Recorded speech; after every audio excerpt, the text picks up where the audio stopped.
Have you ever wondered how organisms can grow from just a cluster of a few tiny cells to a full-on creature?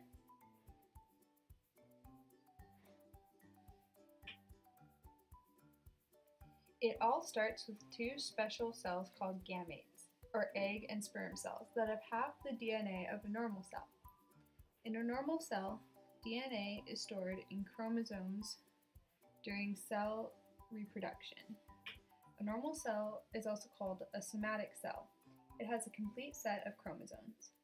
Egg and sperm cells each have half as many chromosomes as somatic cells.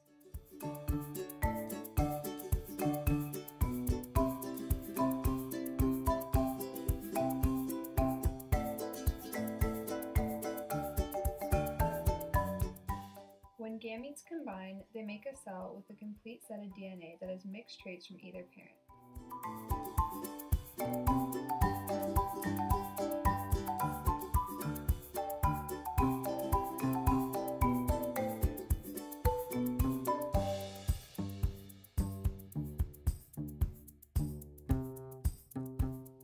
You are probably wondering how two microscopic little cells can grow to be a human, or a cat, or even a massive blue whale.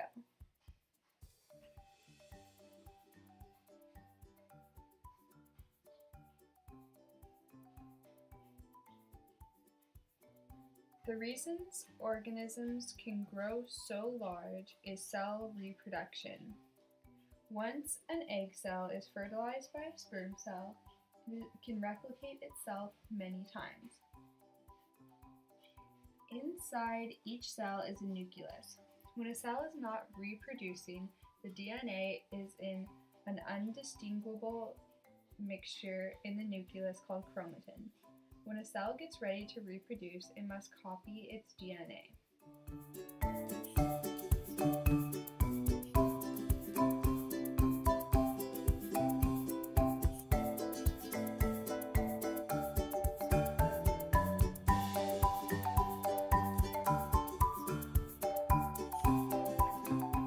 When a cell gets ready to reproduce, it must copy its DNA. DNA is copied and coiled tightly into two chromosomes that are joined together at a point called a centromere. A chromosome is made out of two sister chromatids that will separate when the cell splits into two.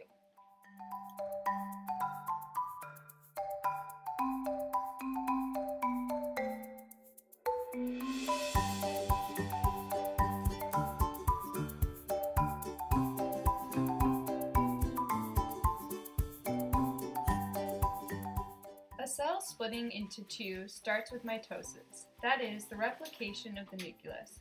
The first step is the breakdown of the lipid bilayer that contains the DNA. Once the outside of the nucleus is gone, the DNA coils tightly to form two chromosomes.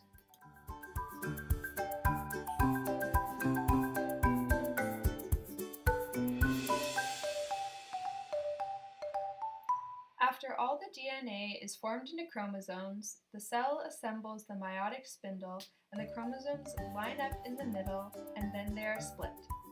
The sister chromatids say goodbye to each other and go their own way to become their own control center for their own cells. At this point, mitosis is complete and the cell begins cytokinesis.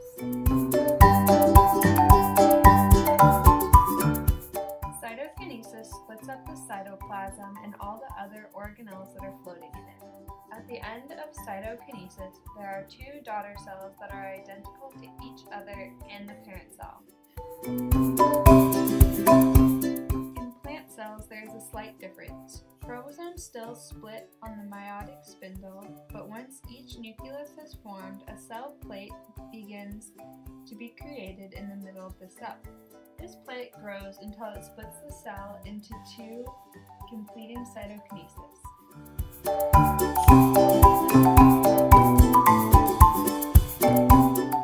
Mitosis is an important part of the cell's life, but by far not the only part. It only accounts for the short M phase. The other phase is interphase.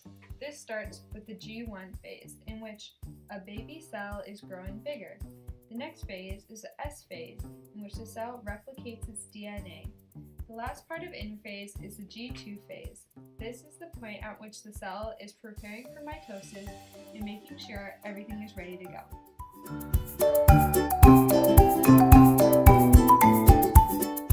In prokaryotes, cell division is a little different than eukaryotic cells.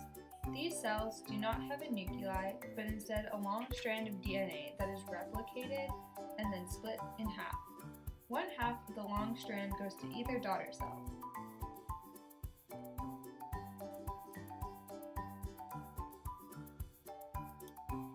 Scientists believe that eukaryotic cells actually evolved from prokaryotes. Scientists believe that the prokaryotes engulfed other prokaryotes and then took on the specialized organs of the cell that they ingested as their own, eventually forming the complex eukaryotic cells with a nucleus that we know today. Thank you for watching. I hope you now know how something as small as a cell plays such a big role in life.